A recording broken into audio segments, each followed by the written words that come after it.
Hey, how's it going? If you're in the market for a new blender, but you don't want to get one of those full-sized ones, then this review for the new Ninja BlendBoss might be just what you need. So you ready? Let's get into this. Just a quick note, my reviews are based upon the things that I think are important. That might be a little bit different for you, so what I recommend doing is after watching my video, you watch a couple of other videos made by different content creators. That way you get a wider range of likes and dislikes and testing criteria. That in turn should help you make a more informed buying decision, and that is the most important thing of all. This is the Ninja BlendBoss Personal Blender. And if you like lava lamps or Fisher-Price toys, you'll probably like this because it looks exactly the same. Don't let the looks deceive you though, because this thing is pretty darn powerful. In fact, its maximum output is 1200 watts, which is really high for something this size. The blender consists of this little base right here and your blending vessel that doubles as a nice travel mug. It also has a nice little rubberized thing right here that helps it just slide right into your car cup holders without making any rattling noises when you're driving around. For the dimensions of this blender, you're looking at 6.5 inches wide by 13.25 inches tall. This thing comes in several different colors, so if you don't like the baby blue that I have here, you've got plenty of options. The maximum capacity for the cup up here is 26 ounces or 768 milliliters. And if you ever forget that, it's printed right there on the bottom of the cup. And as far as your blender cup goes, you've got your blender cup. You can see that I have the blade tree attached to the top here. And on the bottom, you can see these hard rubber gears. That actually matches with the top of the blender base right here. This is actually a really good system. It doesn't look like it would be super durable, but Ninja's been using this design for a while and it's never really let me down. And I've had several blenders in here that have all used the same technology. You would think that these would get worn down really quick, but they really don't. If I take this blade tree off, you can see that this plastic here has a nice thick construction. I thought that this was double walled originally, but it isn't, it's just really thick. But in any case, it does help keep the contents of this cold for longer. When you take this on the go, it also comes with this lid right here. When it's closed, it's completely spill proof, so you don't have to worry about making a mess in your car or anything.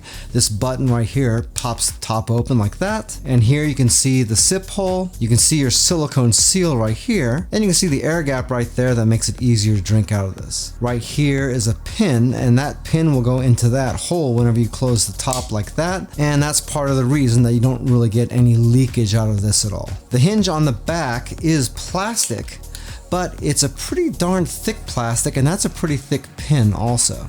So it feels pretty durable, and even if you over open the top here, it doesn't feel like it's just gonna break off. And that's a pretty big improvement over some of the Ninja lids that I've seen in the past. And when we put this on here, it just kind of fits on just like that. It'll pretty much close at a 90-degree angle no matter what you do here, because that just makes it kind of a natural thing to be able to lift this up and sip out of it. Now back to the blade tree. It's got a nice thick solid construction to it. I really do like it. And when you slide this on here, just like that, when you put it onto the base, it's gonna push this button down right there. And you can see that this pin comes out right here, so it makes it impossible for this to actually come back off again while you're operating it. When you're putting this onto the base, you can see that there's a little dot right here and there's a little dot right there. You just line those two dots up just like that, turn to the lock position like that, and you'll hear a little bit of a click, and then you know that this thing is on here nice and solid. So Ninja really has covered a few bases in the design of this thing. It really is nice. The feel of this material is almost like a textured plastic of some sort.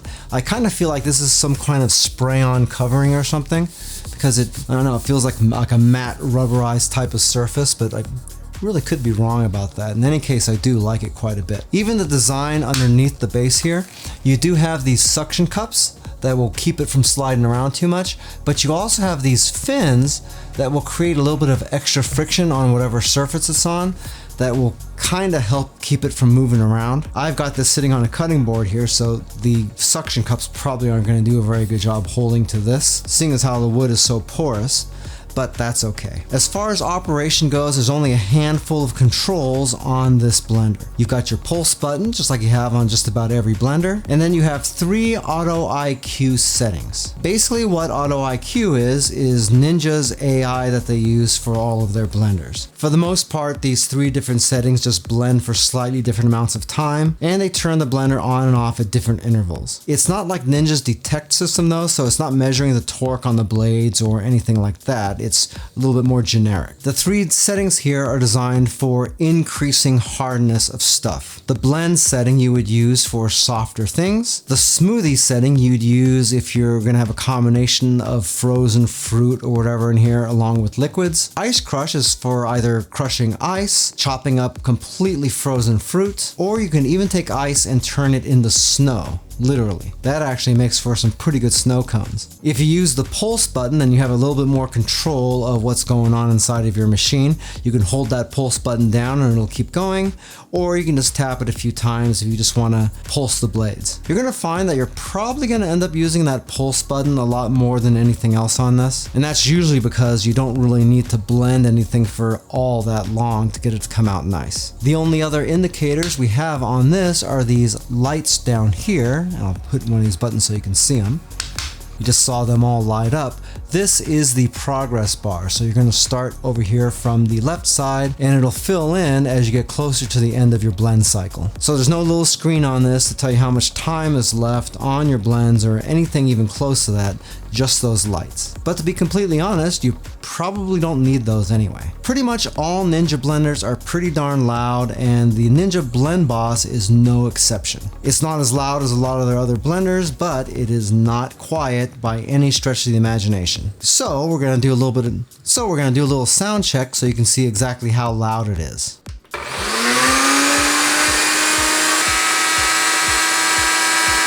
That got up to about 78 decibels, which isn't ear splitting, but it is definitely not quiet, and if you got sensitive ears, it might bug you just a little bit. Also, that's measured with an empty cup. But if you got harder things in there, like frozen fruit or ice, it's probably gonna make it a little bit louder. So really, it depends on what you're putting into the thing on how loud it's gonna be, but that 78 decibels should be a pretty good baseline for you. As far as function on the blender goes, that's pretty much all there is to say about this, because it is a really simple device. And for a little personal blender that's designed to make drinks on the go, you really don't need a whole lot of function either. And this cup really does fit well into my car cup holders. Alright, now we're going to move on to our testing. We're going to start with something easy and work our way through the functions to something hard. And after that, we're going to do something that this blender isn't advertised to do, just to see if you can do it, because why not? Okay, first we're going to start with the easy blend. Whoa. Don't grab that by the blades like I just did, because I'm real lucky I didn't just cut my hand right there. That's not on Ninja, that's just me being stupid. Alright, on this cup you can see that we do have measurements here in ounces and milliliters. Max fill line is at the top right there, and the minimum liquid line is right down there. It looks like that's super low, but remember, you're filling in this whole bottom section. So we're gonna pour in a little bit of orange juice. And I'm going to pour in a little bit of milk because I'm going to do a little orange cream thing. Next, we're going to throw in some fresh strawberries and a whole bunch of yogurt. I'm actually using a Carb Master vanilla yogurt here. Now I'll put this lid back on here, stick this back on the base, and we're going to run this on the regular blend cycle. And if it can't do this, this is going to be the shortest review in the history of time, because this should be stupid easy.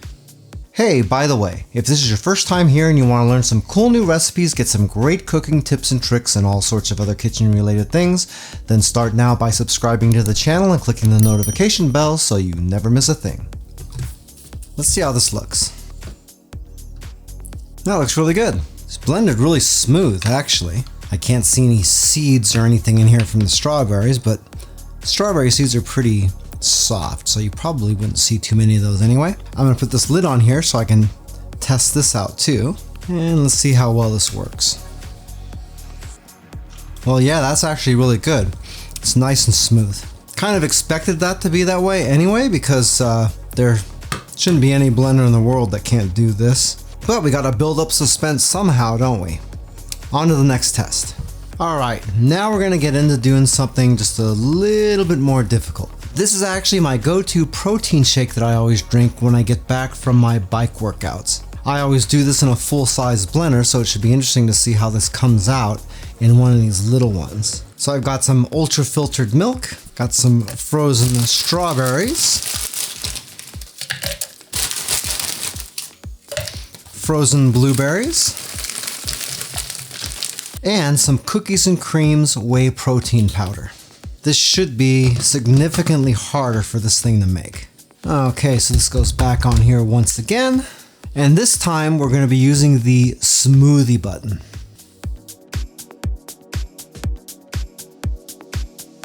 Okay, I don't know if you're able to see it very well in the video, but when I did the blend on that last smoothie, it just blended straight through. But when I did the smoothie just now, the blender turned on and off 3 or 4 times. Basically, the reasoning behind that is it'll stop, let some of the stuff settle for just a second, and then it'll come back on and it'll have renewed torque. And that really helps suck all those ingredients down to make sure this thing can blend them up really good. So let's see how this came out.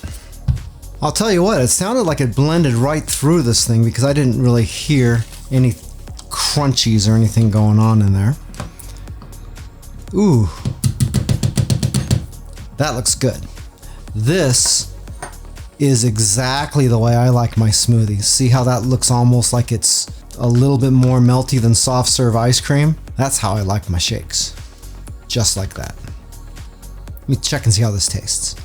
Oh yeah. Nice and smooth. Now you might be asking if I could just put this lid on here, take it with me, and then just save it until after my workout. This is gonna help insulate this a little bit, but it's not gonna be enough for it to just make it through a workout and still be thick and frozen as it is right there. That's not really the point of this thing, but you can transfer this into a thermos or something like that if you really wanted to do that. But for this, you're probably gonna be taking this with you and drinking it on the go. Okay, let's move on to the next test after I get done drinking this. All right, now we're gonna move on to the hardest test, which is turning ice into snow. This isn't just crushing ice, this is far beyond that. I did this on the unboxing video, but this time we're gonna try to do a little bit higher volume. From experience now, I know that it works half full. So for this one, I'm gonna try to go 3/4 of the max, so like 20 ounces of ice. All right. That's about the amount I put in last time. And that looks about right. Okay, we'll put that lid back on. You can see that I did not put any liquid into this because we are doing an ice crush and it shouldn't require any liquid to do that. And I did this in the unboxing and it was fine, so we know this should work. So we'll throw this on here again. And now we'll see how this works.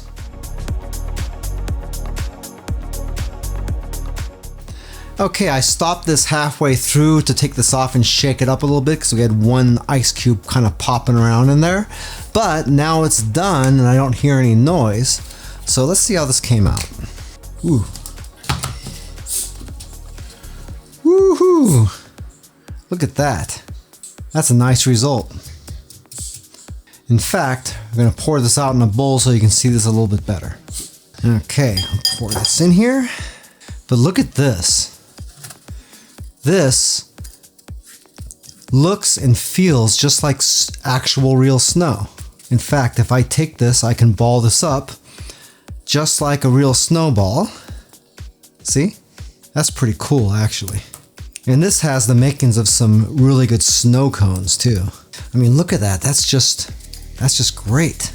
I'm gonna go see if my neighbor's home so I can throw this at him. A few moments later. Well, he wasn't home, but I think the mailman's a little pissed off at me right now. Anyway, we're gonna try this again, except this time I'm just gonna use the pulse button and I'm gonna try to make some crushed ice. The snow thing is really cool and all, but if you want crushed ice for a drink or something, then that's probably not gonna get it done. So this test will be really quick. I just wanna pulse this a few times just to see if I can get this broken down into tiny pieces.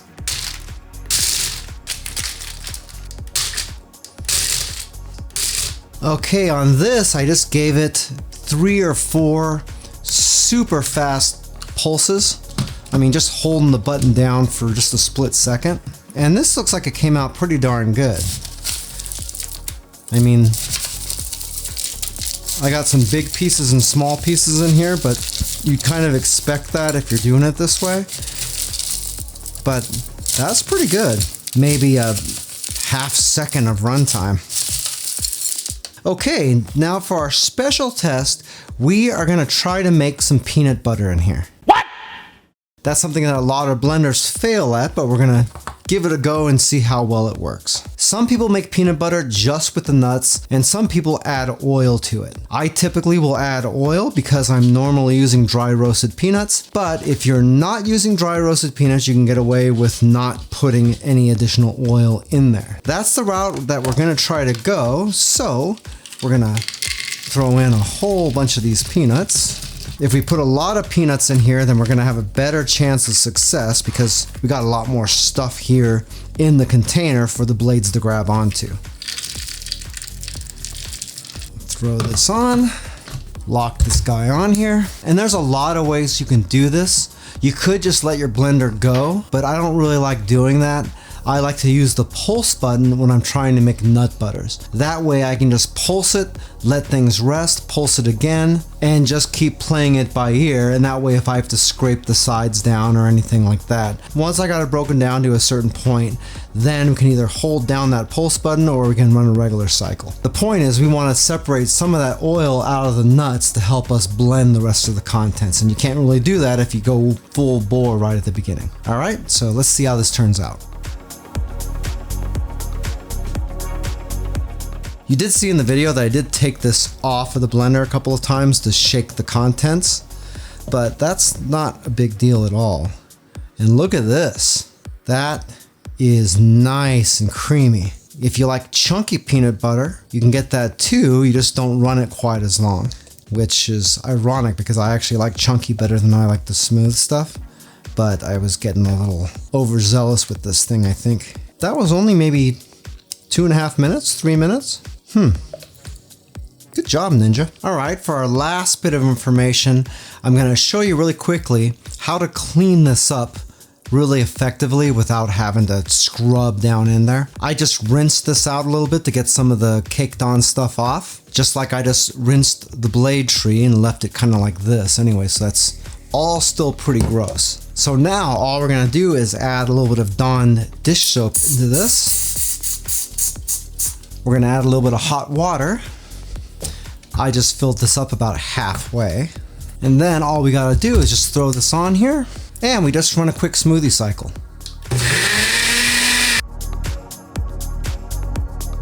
All right, this is peanut butter, so it's gonna stick a lot more than other stuff. But even with that, if I just rinse these off really quick, you can see how clean these are already. There's still some stuff down there at the bottom, but remember, this is peanut butter. This is gonna stick as hard as anything you put in here. And the blade tree looks perfectly clean already, except maybe just a little bit down there. I'm gonna run this one more time the same way and see what happens.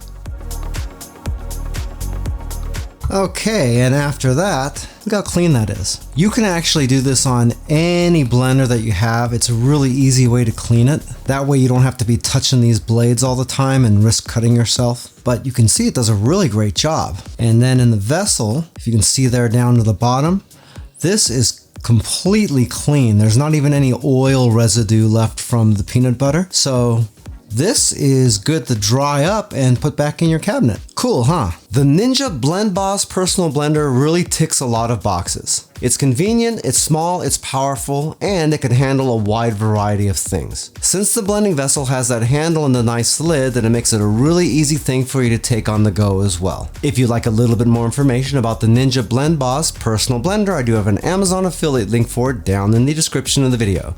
If you buy anything through those links, I do make a small commission, but it doesn't change the price that you pay 1 cent.